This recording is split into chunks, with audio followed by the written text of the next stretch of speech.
오늘 주신 하나님의 말씀 함께 찾도록 하겠습니다. 오늘 주신 말씀은 로마서 14장 8절 말씀입니다. 성경 로마서 14장 8절 한 절 말씀을 제가 봉독해 드리도록 하겠습니다. 우리가 살아도 주를 위하여 살고 죽어도 주를 위하여 죽나니 그러므로 사나 죽으나 우리가 주의 것이로다. 아멘. 오늘 진정한 위로라는 제목으로 하나님의 말씀 전하도록 하겠습니다. 어제 아내와 오랜만에 식당에 가서 저녁 식사를 했는데요. 식당에 들어가는데 QR코드 방역 패스를 하지 않는 게 조금 어색했습니다. 입구에 들어가서 핸드폰을 열어야 할 것 같고 또 그동안 했던 QR코드를 다시 열어야 할 것 같은데 뭔가 해야 될 것 같은데 하지 않고 들어가는 그런 자유함과 어색함이 어제 식당에서 식사를 하면서 들었습니다. 처음에 몇 개월만 또 조금만 지나면 괜찮을 줄 알았던 이 코로나 상황이 벌써 3년째를 보내고 있습니다. 저와 우리 성도님들의 삶이 많이 바뀌었죠. 우리 성도님의 삶은 어떤 부분이 많이 바뀌셨습니까? 이동 반경이 좁아지고 또 사람들과 만나는 것을 조금 덜 하게 되고 마스크를 좀 이전보다는 훨씬 더 잘 반드시 쓰게 되고 이런 공통의 변화들이 있을 것입니다.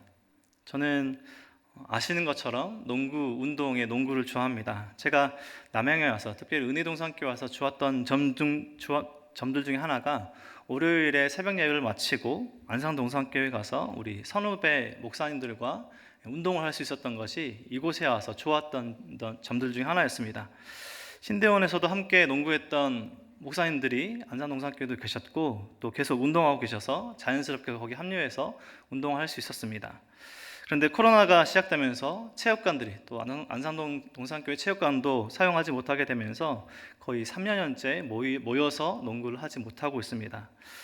오늘 말씀 제목이 진정한 위로인데요. 위로라는 그 사전적인 정의가 따뜻한 말이나 행동을 함으로써 괴로움을 덜어주고 슬픔을 덜어주는 것, 즉 기운을 북돋아주는 것이다 라는 사전적인 의미를 가지고 있습니다. 우리도 위로라는 단어와 위로를 받고 싶어 하죠. 위로라는 단어를 좋아하죠. 그래서 이 위로라는 단어와 같이 생각해 볼 수 있는 단어가 위안이라는 단어입니다. 그래서 우리 신학적으로는 위안이라는 단어를 자주 쓰긴 하지만 우리 성도님들, 우리 일상에서는 위안보다는 위로를 사용하기 때문에 제가 오늘 말씀 제목을 진정한 위로라 정했던 것입니다. 위로, 위안, 영어 한 단어로는 이 컴포트라는 이 단어 한 단어를 같이 사용하고 있는데 위로보다는 위안이 이 컴포트라는 영어 단어의 의미를 잘 전해주는 것이기도 합니다. 위로라는 것이 또 위안이라는 것이 또 어떤 말과 행동으로 우리 스스로와 또 다른 사람들을 용기를 북돋아주고 슬픔을 공감해 주는 것을 위로라는 그런 정의를 가지고 있는데 우리가 일상에서 어떻게 그렇게 잘 사용하고 있는지 그리고 잘 받고 있는지 잘 활용하고 있는지 그렇게 위로하고 있는 삶을 사는 것인지 그것은 또 다른 차원에서 생각해 볼 문제이죠. 생각해 보면 왜 제가 농구 이야기를 꺼냈냐면 생각해 보면 농구가 저의 삶에 큰 위로이자 위안이었기 때문입니다. 신앙적인 측면을 제외하고요. 저의 어린 시절 그리고 질풍노도의 시절을 돌이켜 보면 제가 잘못된 길로 나아가지 않고 또 좋은 친구들을 만나고 그리고 대학교 그리고 대학원 시절까지 학교 생활을 즐겁게 학교 가고 싶다, 학교에 머물고 싶다 이런 생각을 할 수 있었던 이유 중에 하나가 바로 농구라는 운동이었습니다. 물론 제가 공부도 좋아했기 때문에 학교에 머물고 싶다라는 생각도 했겠지만 이 농구, 운동하는 것이 참 좋았고 친구들과 함께 있는 것이 좋았고 운동하는 것이 참 좋았기 때문에 제가 학교 가는 것을 굉장히 어렸을 때도 좋아했습니다. 중학교 때도 시간이 나면 하루 종일 농구장에 있을 만큼 어렸던 그 윤시온이라는 그 한 사람은 신학대학원이라는 나이가 좀 들어서도 그렇게 바쁜 중에도 틈이 생기면 농구장에서 운동을 한결같이 했고 코로나 이전까지 그렇게 삶을 이어왔습니다. 그런데 그렇게 운동하던 일을 못하니 생각해보면 코로나 이후의 삶이 저의 개인적으로 많이 활력과 그 즐거움이 많이 줄어드는 것을 깨달을 수 있었습니다. 마음의 건강함 그리고 몸의 건강함을 주던 이런 활동들을 못하게 되니까 삶이 많이 개인적으로 보면 위축되었습니다. 예전처럼 사람들을 많이 만나지 못하게 돼서 참 많이 답답하고 있고 지금도 계속 그러고 있습니다. 위로라는 이 시대의 언어로 위로라는 이 단어를 표현해 보자면 힐링이라고 우리가 한창 자주 사용했던 것으로 바꾸어 이해해 볼 수도 있을 것입니다. 저는 농구를 하면서 한편으로 위로를 받았고요, 한편으로는 우리식으로 표현해 보자면 힐링 되었던 것이죠. 저만 겪은 코로나로 인한 답답함과 이죽함, 이것을 저만 느끼고 있는 것일까요? 저만 잃어버린 위로와 힐링입니까? 위로가 필요하지 않다, 위안이 필요하지 않다라고 말하는 사람들도 있겠지만 이 땅에 존재하는 모든 사람들에게 참된 위안, 참된 위로, 진정한 위로는 반드시 필요합니다. 그냥 잠깐 마음의 평안과 슬픔을 공감해 주는 정도가 아니라 우리에게 필요한 위로는 무엇인가? 성경이 말하는, 하나님께서 말씀하시는 우리 성도들에게 있어야 할 진정한 위로는 살아있을 때도 그리고 죽고 나서도 필요한 위로와 위안이 필요하다라고 말씀하고 있습니다. 확실한 근거 그리고 확실한 믿음 위에 둔 흔들리지 않는 그 믿음 위에 참된 위로와 진정한 위로가 필요한데, 오늘 본문 말씀은 우리 하나님의 성도들에게, 하나님의 백성들에게 진정한 위로를 가르쳐주고 있습니다. 오늘 본문 로마서 14장 8절 말씀은 우리 다 함께 다시 한번 읽어보도록 하겠습니다. 읽겠습니다. 우리가 살아도 주를 위하여 살고 죽어도 주를 위하여 죽나니 그러므로 사나 죽으나 우리가 주의 것이로다. 로마서 14장은 바울이 성도들에게 믿음이 연약한 자와 강한 자로 분리를 하면서 말씀을 잘 지키는 자는 강한 자로 좀 분리를 하고요, 이제 막 믿기 시작한 사람을 연약한 자로 구분해서 이제 더 낫다고 생각할 수 있는 믿음의 강한 자들에게 교만하지 말고 연약한 자도 품어라 라고 말씀하는 그 맥락 가운데 오늘 본문이 강조되는 본문입니다. 오늘 본문을 통해서 그리스도의 삶의 본질, 진짜 그 의미를 강조하면서 전하고 있는 그 삶의 의미는, 그것은 사나 죽으나 우리 그리스도인들은, 성도들은 그 삶이 그들의 것이 아니고 우리 스스로의 것이 아니고 주의 것이다 라고 말씀하고 있는 것입니다. 우리 성도들 이것을 확실하게 믿고 살아가고 계십니까? 그것이 확실하게 나의 믿음의 고백으로 이어지고 계십니까? 삶의 행실과 모습으로 이어지고 계십니까? 우리는 살아있을 때에도 죽었을 때에도 우리는 예수 그리스도의 것이다. 우리에게 진정 필요한 위로는 살아있을 때도 필요하고 죽었을 때도 필요한 것입니다. 만약 우리가 이 땅의 삶이, 우리 삶의 존재가 이 땅에서 삶이 끝이다 라고 하면 우리에게 필요한 위로가 영원한 위로가 아니라, 죽어서 필요한 위로가 아니라 이 땅에서만 필요한 어떤 것들만 있으면 우리는 위로를 얻으며 살아갈 수 있을 것입니다. 어떤 것들이 있을까요? 가난한 사람들에게는 돈이 위로가 될 수 있을 것이고요, 병든 사람에게는 건강의 회복이 위로와 위안이 될 수 있을 것이고요, 자식들을 잘 키우고자 하는 사람들, 부모들에게는 자식들을 보며 위로를 얻을 수 있을 것이고요, 학생들에게는 성적이 A+, 만점 맞는 그 성적이 위로를 얻을 수 있을 것이고, 정치인들에게는 명예가 한 단계 올라가며 더 큰 권력을 얻는 것이 위로와 위안을 얻을 수 있는 그런 이 땅에서의 위로가 될 수 있을 것입니다. 그런 것들이 진정한 위로만이라면, 우리가 이 땅에서의 삶이 끝이라면, 그것만 가지고 있으면, 죽는 그 순간까지 그것만 갖고 있다면 우리는 그때까지는 위로를 얻고 잠깐 좀 고단할 수 있겠지만 위로를 얻으며 살아갈 수 있을 것입니다. 그런데 죽고 나서는요, 우리가 이 땅의 삶이 끝이 아니라 죽고 나서 저 세상 영원한 삶이 있다라고 하나님께서 말씀하시는데, 죽고 나서는 그러한 것들이 죽은 사람에게는 위로가 될 수 없다라는 것입니다. 돈이, 명예가, 우리가 갖고 있는 이 땅의 건강이, 명예가, 그리고 자녀들이, 우리가 위로를 얻으려는 이 땅에서의 노력과 이 땅의 것들이 죽어서는 필요하지 않다는 것이죠. 죽어있는 사람에게, 죽은 사람에게 재정이 필요하지 않습니다. 죽은 사람에게 건강이 필요하지 않습니다. 죽은 사람에게 자녀들이나 가족들이 필요하지 않죠. 진정한 위로는 살아있을 때나 죽어있을 때도 필요한 영원한 위안, 영원한 위로, 진정한 위로의 정의라는 것입니다. 진정한 위로는 살아있을 때나 죽었을 때나 필요한 것이 진정한 위로입니다. 요즘 이 시대의 즉각적이고 효과적인 위로, 그것이 무엇인가 가장 첫 번째 꼽아보라고 하면 아마 돈일 것입니다. 돈 준다고 하면 아마 많은 사람들이 거기에 쫓아가고 많은 사람들이 따라갈 것입니다. 여기저기에서 돈을 얻고자 많은 사람들이 과거에도 그랬고요, 지금도 열심히 노력합니다. 기본적인 삶을 위해서는 우리가 분명히 재정이, 돈이 필요하지만 돈을 유일한 위로라 믿고 가는 것이 문제라는 것입니다. 누가복음 12장에 보면 예수님께서 제자들에게 12장 6절에서 19절 말씀에서 삼가 모든 탐심을 물리치라 라고 말씀하시면서 한 부자의 비유를 드셨습니다.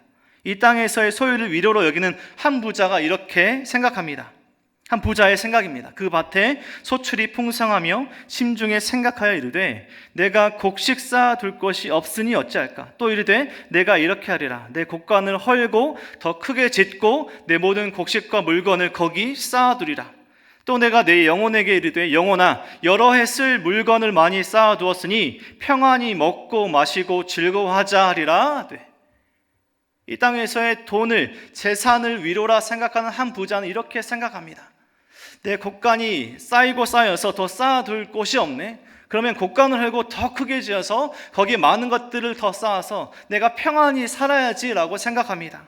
이것을 나누어야지가 아니라요, 이것을 내가 더 쌓아야지 라고 생각하는 한 부자에게 예수님께서 이 비유로 말씀하셨던 것이죠. 부자는 이 땅에서 곡간에 쌓아둔 것으로 위로와 평안과 복을 누리며 살았을 것입니다. 이 땅에 살 때는 무엇을 먹을까 아무런 염려 없이 이 땅에서 살았을 것입니다. 언제까지 그런 삶을 살았을까요? 하나님께서 영혼을 찾으시는 그때까지. 하나님 앞에 심판대 앞에서는 그 순간까지는 이 땅에서의 자신의 삶은 염려 없이 살 것이다. 그런 삶을 살았을 것입니다. 우리에게 진정 필요한 위로는 유한한, 이 땅에서만 필요한 위로가 아니라 영원한 위로, 영원한 위안이라는 것입니다. 재산은 살아있을 때는 위로가 될 수 있습니다. 하지만 죽고 나서는 아무런 소용이 없습니다. 부자가 받았던 이 세상의 위로가 영원한 세상에서의 위로를 보장하지 못한다는 것입니다. 우리에게 필요한 것이 무엇인가? 우리 성도들에게 필요한 것이 무엇인가? 우리 사람들에게 필요한 것이 무엇인가? 그것은 이 땅에서도 그리고 영원한 세상에서도 진정한 복을 누리는, 그런 삶을 누리는 위로가 필요하다는 것입니다. 선택할 수 있다면 우리 성도님들 무엇을 선택하시겠습니까? 두 가지가 있습니다. 하나는 살아있을 때는 위로가 되지만 죽고 나서는 위로가 되지 못하는 것.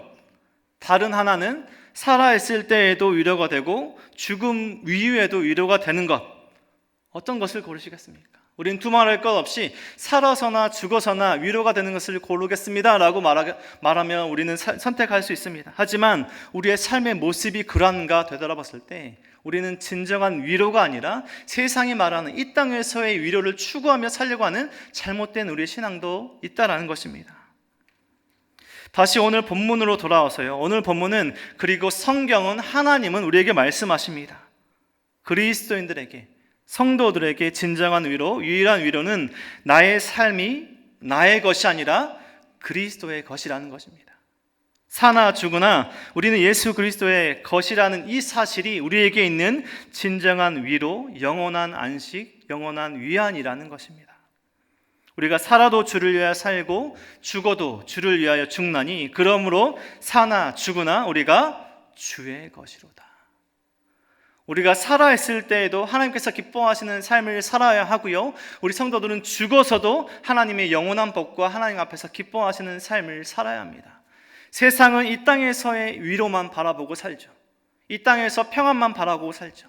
이 땅에서의 끝이라고 생각하고 이 땅의 것들만 바라보고 사는 것이 세상의 법칙입니다. 하지만 하나님께서 말씀하신, 성경이 말씀하시는 것은 우리의 삶과 우리의 모든 것들은 이 땅에서의 삶도 있고 죽어서도 있는 영원한 생명이 있다라고 말씀하십니다. 자신의 삶은 자신의 것이고 자신 마음대로 원하는 대로 사는 것이 복이다 라고 노래하고 말하는 세상 앞에 성도에게 있는 진정한 위로, 참된 복은 자신의 삶이 그리스도의 것이다라는 것입니다. 우리가 참된 위로를 얻을 수 있는 것이 바로 이러한 믿음, 사실이라는 것입니다. 그러한 확실한 근거, 확실한 믿음으로 사는 것과 자신의 삶의 모든 것의 주인이다라고 말하는 삶이 이 땅에서의 삶으로 살아가는 그 모습의 삶의 행실과 말은 전혀 다른 삶의 모습일 것입니다. 이 땅에서의 것이 위로와 소망이다 라고 두고 사는 삶은 자신의 참된 위로라고 생각하는 것들이 줄어들고 깨어지고 망가지면 자신의 삶도 함께 망가집니다. 돈이 유일한 위로라고 믿고 사는 사람들은 자신의 통장의 숫자가 사라질 때, 자신의 재산이 사라질 때 자신도 함께 사라집니다. 함께 무너집니다. 자신이 세워두려고 하는 것들에 자신의 모든 소망과 위로를 두며 사는 사람들은 그것이 무너질 때 자신도 함께 무너집니다. 결국 이 땅에서 참된 위로를 누리지 못하고 죽어서도 위로를 누리지 못합니다. 그런데 자신의 삶이 그리스도의 것입니다 라고 고백하는 자들의 삶은, 성도들의 삶은 이 땅에서의 자신의 소유가 줄어들고 자신이 노력해서 어느 정도 쌓아둔 것들이 무너질지라도 어렵고 고단한 삶은 이어질 수 있으나 참된 위로 가운데, 그 가운데서도 참된 소망으로 살아갈 수가 있는데, 그 근거는 자신의 것이, 자신의 삶이 자신의 것이 아니라 예수 그리스도의 것이라는 그 확실한 믿음, 확실한 근거에서 비롯된 삶과 모습이라는 것입니다. 우리 성도님들 어떤 삶을 살아가고 계십니까? 우리가 세상의 것들이 무너질 때 우리 성도님들의 믿음과 삶의 모든 모습들도 함께 무너지는 삶을 살아가고 계십니까? 아니면 우리가 잠시 고단하고 힘든 시간을 보낼지라도 예수님, 우리와 함께 하신 예수님을 내가 믿고 살아갑니다. 나의 삶이 살아서나 죽어서나 예수님의 것이다 라고 말씀하셨기 때문에 저는 그것들이 사라져도 무너져도 저는 그 함께 무너지지 않고 예수를 믿으며 소망을 두며 살아갑니다. 이런 삶을 살아가고 계십니까? 성경은 우리에게 가르치고 있습니다. 하나님은 우리에게 말씀하고 계십니다. 너는 나의 것이라. 살아서나 죽어서나 우리는 주님의 것이라고 말씀합니다. 이 땅에서만 하나님의 것이다 라고 말씀하시지 않고요, 살아서나 죽어서나 너는 나의 것이다, 우리는 하나님의 것이다 라고 말씀하고 계십니다. 예수님을 믿음으로 예수님께서 우리를 죄와 사망에서 해방시키신 것과 하나님의 뜻에 따라 우리에게 구원을 베풀어 주시고 성령 하나님께서 지금도 우리와 함께하고 계셔서 우리가 예배의 자리에, 기도하는 이 자리에 나오는 것을 사모하게 만들어 그 마음을 부어오셔서 우리가 이 자리에 하나님을 예배하며 사는 그 삶을 살아가게 하시는 것이죠. 성도님들, 마음 가운데 기도하고 싶은 마음이 드신 적 있으십니까? 예배하고 싶은 마음이 드신 적 있으십니까? 전도하고 싶은 마음이 드신 적 있으십니까? 당연히 있으실 것입니다. 왜요? 성령 하나님께서 끊임없이 우리 마음 가운데 그 마음을 부어주시기 때문입니다. 우리 스스로 결단해서 그러한 삶으로 나아가는 것이 아니라요, 너는 나의 것이다 라고 말씀하신 하나님께서 우리 마음에 계속해서 부어주시기 때문에 때로는 우리가 실패할 수 있습니다. 전하다가 실패하고 낙망할 수 있습니다. 신앙생활 할 때 기도하지 않고요, 때로는 말씀을 멀리할 때도 있고요, 때로는 신앙이 무너진 것 같은 삶을 살아갈 때도 있습니다. 그런데 그 가운데도 우리가 계속해서 포기되지 않고 예배의 자리에, 기도의 자리에 나올 수 있는 것은 하나님께서 하나님의 것이다 라고 말씀하신 성도들의 삶이 그 자리에 나올 수밖에 없게 마음을 부으시고 그 모든 것들을 허락하시기 때문입니다. 수고하고 무거운 짐진 자들아 다 내게로 오라, 내가 너희를 쉬게 하리라. 이렇게 말씀하신 예수님의 그 진정한 위로를 누리는 삶을 살아가게 됩니다. 이러한 위로를 누리며 복된 인생을 살고 또 죽기 위해서 성경은, 그리고 오늘 말씀은 무엇을 말씀하고 있는가? 세 가지를 기억하고 아는 삶을 살아라 라고 말씀합니다. 그 세 가지는, 진정한 위로를 누리고 참된 복을 누리는 그 참된 삶의 세 가지 모습은, 세 가지 지식은, 첫 번째는 자신의 죄와 비참함이 얼마나 큰가, 그리고 두 번째는 그 죄와 비참함으로부터 어떻게 구원받는가, 그리고 세 번째는 그 구원을 주신 하나님께 어떻게 감사드리며 삶을 살아야 하는가, 이 세 가지를 알고 살아야 한다라고 말씀합니다. 우리 성도님들, 이 세 가지를 알고 계십니까? 이것을 혹시 모르시고 계시더라도 이런 삶을 살아가시고자 애쓰시는 삶을 살아가시는 우리 성도님들아 믿습니다. 우리의 죄와 비참함이 얼마나 큰가, 그리고 비참함 가운데 있지 않고 어떻게 구원받는가, 그리고 그 죄와 비참함 가운데 구원하신 하나님께 어떻게 감사를 드리며 살아가는가, 아마 고민하시고 때로는 여기에서 우리가 어떻게 하나님께 영광을 올려드리며 살지라고 고민하신 우리 성도님도 계실 것입니다. 진정한 위로를 누리는 삶은 이 세 가지를 분명히 알고 있는 삶입니다. 첫 번째가 자신의 죄와 비참함이 얼마나 큰가 알아야 한다라고 말씀했습니다. 우리의 몸에 어딘가 질병이 있고 아픈 부위가 있다면, 아픈 부위가 있는 사람들이 가장 할 수 있는 어리석은 행동은 자신의 아픈 부위를 확인하지 않는 것입니다. 보려하지 않는 것입니다. 그냥 덮어두고 사는 것입니다. 몸에서 계속해서 이상 신호를 보내고 계속해서 통증을 보내는데, 나는 건강해, 나는 병원 가지 않아도 돼, 금방 나을 거야 라고 생각만 하고 아무런 그런 질병에 관해서 조치를 취하지 않는 것이 가장 어리석은 행동일 것입니다. 저희 아내가 큰 수술을 받았던 것은 우리 많은 성도님들도 계시고, 수술할 때 우리 많은 성도님들이 기도해 주셔서 큰 힘이 되었습니다. 수술을 받기까지 많은 과정들이 있었는데요, 가장 먼저 해야 했던 것은, 가장 먼저 필요했던 것은 아내가 가진 그 질병에 직면하는 일이었습니다. 그 질병이 무엇인가 알아야 했던 것입니다. 처음부터 수술할 부위를 바로 발견하고 수술했던 것이 아니고요, 처음에 아주 오래전부터 왼쪽 다리가 저리고 팔이 저리고 통증들이 있고 이런 증상들이 있었습니다. 그래서 처음에는 그냥 통증들이 있는 그냥 근육이나 뼈가 문제인 줄 알고 치료 방법을 찾았습니다. 그러다가 제가 그 당시에 오른쪽 어깨가 파열되는 그런 과정 중에 있었는데, 치료 중에 있어서 저의 치료를 받으려 병원에 갔다가 저의 치료 중이신 의사 선생님께 저희 아내도 진료를 받았습니다. 그런데 저희 아내를 진료하시고 선생님께서 하셨던 말씀이, 이건 자기의 분야, 즉 근육이나 뼈의 문제가 아니라 신경 쪽, 뇌 쪽의 문제이다 라고 말씀해 주셔서 그 분야의 의사 선생님을 소개시켜 주시고, 결론적으로는 MRI 찍고 CT를 찍고 그런 많은 과정들을 또 지나고, 수술에 또 많은 과정들을 지나고 회복의 과정까지 이룰 수 있었습니다. 큰 병에 걸렸음을 알아야 했고요, 그 병에 직면해야 했고요, 그리고 수술해야 했고, 지금은 건강하게 잘 지내고 있습니다. 이것과 진정한 위로를 위한 첫 번째와 연결을 시켜보자면, 진정한 복된 인생을, 진정한 위로를 누리는 삶을 사는 그 첫 번째, 알아야 할 첫 번째는 자신의 죄와 비참함을 알아야 한다는 것입니다. 나는 죄인이 아니야, 나는 예수님이 필요하지 않아, 내 삶은 나의 것이야 라는 말하는 그 인생에 진정한 위로가 들어갈 틈은 존재하지 않습니다. 예수님도 마태복음 9장 12절에서 건강한 자에게는 의사가 쓸데없고 병든 자에게나 쓸데있느니라 라고 말씀하셨습니다. 예수님께서 말씀하신 이것은 무엇입니까? 자신이 스스로 건강하다라고 말하는 사람들에게는 의사가 필요하지 않다라는 것이죠. 누구에게 의사가 필요합니까? 자신이 아픈 것을 알고 자신의 병을 고치고자 나오는 사람에게 의사가 필요한 것이죠.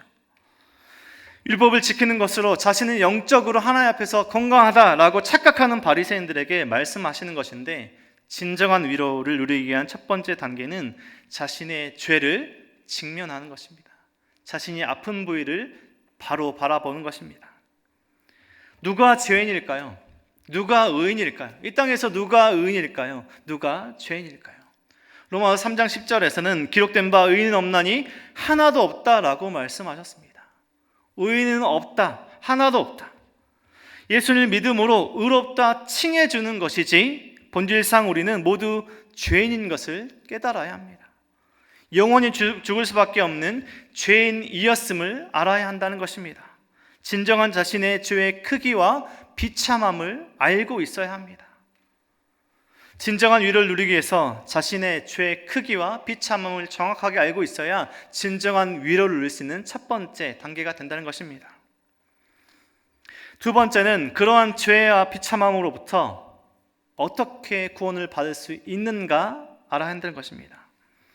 죄를 알기만 한다면, 죄를 깨닫기만 했다면 진정한 위로를 얻을 수 없죠. 자신의 몸의 아픈 부위를 확인만 했다면, 여기가 아프구나 라는 것들을 알기만 했다면 그냥 그 병은 계속해서 지속되는 것이죠.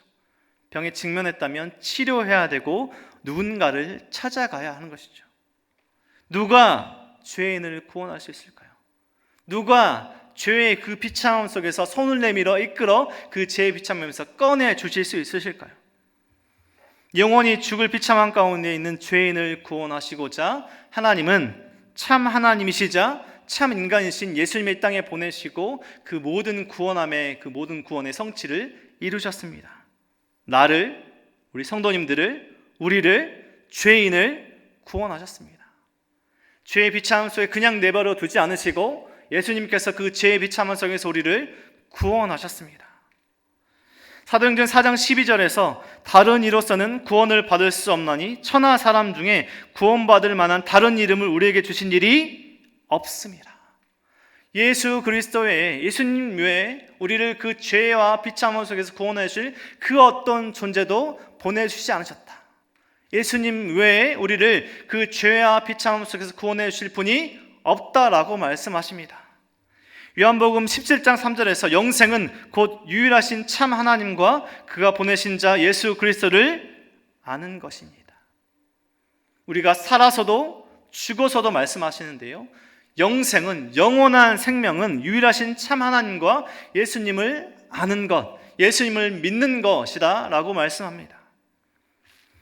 우리가 이 땅에서 그리고 영원히 누리는 진정한 위로, 진정한 그 위안의 이유와 근거는 우리를 위해 이 땅에 오시고 십자가에서 우리 모든 죄의 값을 치르신 예수 그리스도이십니다.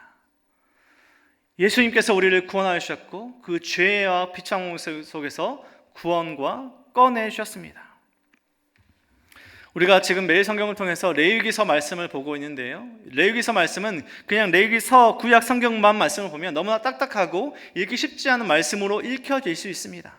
하지만 그것이 예수님과 십자가에서 돌아가신 예수님과 연결될 때 그 제사하심, 그 제사와 하나님께서 말씀하신 그 모든 것들이 연결되는 것이죠. 구약시대 하나님은 백성들의 죄를 사하시기 위해서 다른 동물의 피를 요구하셨습니다. 죄의 종류에 따라서 비둘기, 양, 소 이런 제물을 정하셨고 백성들은 그 제사에 맞는 제물을 드림으로 죄사함을 얻으셨습니다. 만약 예수님께서 이 땅에 오시지 않으시고 십자가에서 우리의 죄값을 다 치르지 않으셨다면, 우리가 만약과 가정은 없지만요, 그러한 상황이었다면 우리는 지금도 여전히 이런 예배당이 있고 예배당 안에서 우리가 동물의 피를 드리거나 하나님께서 말씀하신 그 구약 제사의 틀을 계속해서 가지고 있었을 수 있습니다. 그 모든 구약의 제사의 틀을 완성하신 분이 예수님이시죠. 그 모든 제사의 제도를 폐지시키시고 완성케 하셔서 예수님께서 단번에 십자가에서 그 모든 죄값을 치르셨고 우리는 이제 구원하신 예수님을 믿음으로 삶의 주인으로 모심으로 구원에 이를 수 된 것입니다.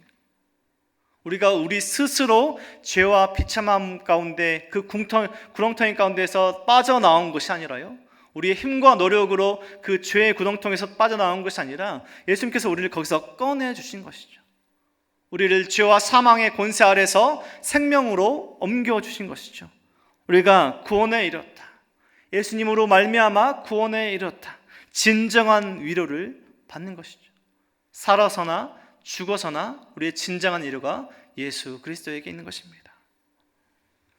영원한 생명은 우리를 위해 이 땅에 오신, 우리를 구원하신 예수 그리스도를 아는 것이라. 진정한 위로를 누리는 그 세 번째 지식은 그러한 구원을 주신 하나님께 어떻게 감사드려야 하는 것입니다. 구원받은 성도의 삶은 결론적으로 이야기해보자면 감사의 삶입니다. 성도들이 선행을 하는 이유는요, 성도들이 착한 행실을 하는 이유는 구원을 받기 위해서가 아닙니다.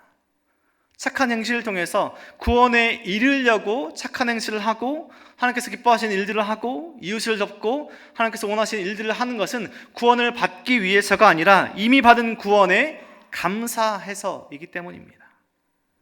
아무런 선행을 행할 능력도 자격도 없는 성도들의 착한 행실은 하나님께 받은 구원의 감격과 감사에서 비롯된 것입니다. 왜 우리가 착한 행실, 하나님께서 기뻐하시는 일들을 하는가? 구원을 받기 위해서가 아니라 이미 받은 그 구원에 감사하기 때문입니다. 시편 50편 14절에서 감사로 하나님께 제사를 드리며 지존하신 이에게 내 서원을 갚으며 환난 날에 나를 부르라, 내가 너를 건지리라, 내가 나를 영화롭게 하리라 라고 말씀하셨습니다. 감사로 제사를 드리라. 우리 성도들이 해야 할 것은요, 구원을 받기 위해 어떤 것을 하는 것이 아니라요, 이미 받은 구원에 감사함으로 예배하는 그 자리에 나온 것입니다. 감사함으로 기도하는 삶을 살아가는 것입니다. 감사함으로 구제하는, 하나님께서 기뻐하시는 삶을, 복음을 전하는 삶을 살아가는 것입니다. 마태복음 5장 16절에서 이같이 너희 빛이 사람 앞에 비치게 하여 그들로 너희 착한 행실을 보고 하늘에 계신 너희 하나님께 영광을 돌리게 하라. 너희들이 착한 행실을 통해서 구원에 이르러라 라고 말씀하신 것이 결코 아니라요, 너희 착한 행실을 보고 다른 이들이, 세상의 사람들이 하나님께 영광을 돌리게 하라. 이미 받은 그 구원을 통해서 감사한 삶을 살아가라. 그리고 그 행실을 통해서 다른 이들이 하나님께 영광을 돌리게 하라 라고 말씀하신 것이죠. 구원받은 성도의 삶이 어떠해야 하는 것이 말씀했던 것입니다. 우리 로마서 6장 12절과 13절은 우리 함께 읽어보도록 하겠습니다. 앞에 말씀이 있을 텐데요, 함께 읽어보겠습니다. 그러므로 너희는 죄가 너희 몸을 지배하지 못하게 하여 몸의 사욕에 순종하지 말고, 또한 너희 지체를 불의의 무기로 내주지 말고, 오직 너희 자신을 죽은 자 가운데서 다시 살아난 자 같이 하나님께 드리며 너희 지체를 의의 무기로 하나님께 드리라. 우리를 구원케 하신, 우리를 사망에서 생명으로 옮겨주신 하나님께 어떻게 감사드려야 하는가? 감사로 제사를 드리며 착한 행실로 다른 이들이 하나님께 영광을 올려드리게 하며 우리 몸을 죄의 것으로 내어주지 말라. 하나님께서 기뻐하시는 의의 무기로 살아라 라고 말씀하십니다. 죄의 비창한 가운데 구원받은 성도의 삶은 결국 구원을 주신 하나님께 감사드리는, 하나님께 영광 올려드리는 삶을 살아가는 것입니다. 성령의 능력으로 하나님께 영광 올려드리는 삶을 살아가므로 자신은 물론 우리 세상 사람들에게, 이웃들에게 유익을 주는 삶을 살아가는 것이죠.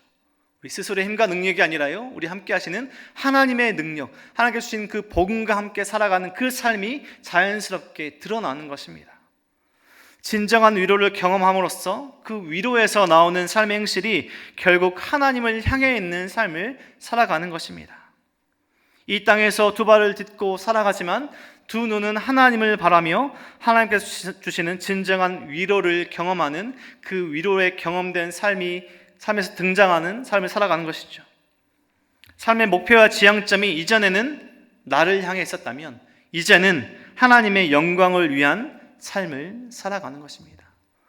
우리 성도님들 잘 아시는 웨스트민스터 소요리 문답 1문이 말하는 하나님을 영화롭게 하고 그분을 영원토록 즐겁게 하는 삶을 살아가는 것입니다. 우리가 그 의미를 다 이해하지 못하는 순간이 있지만 우리가 살아가며, 성도의 삶을 살아가며 그 의미가 깨달아질 때가 있습니다.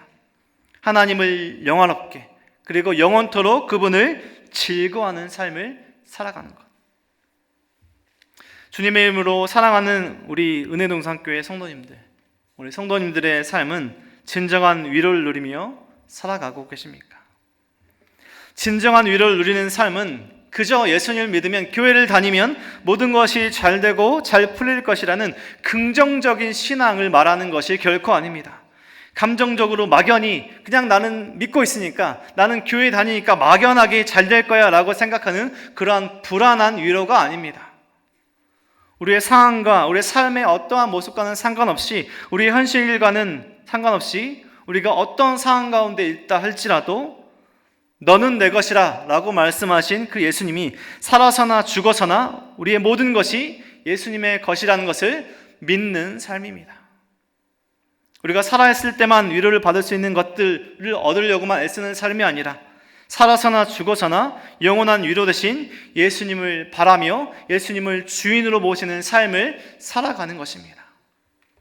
코로나든 코로나가 아니든 우리와 늘 함께 하시는 이 땅에서도, 그리고 우리가 죽어서도 저 천국에서도 함께 계시는 예수 그리스도, 그 한 분을 소망하며 그분의 삶을, 그분의 원하는 삶을 살아가는 것입니다.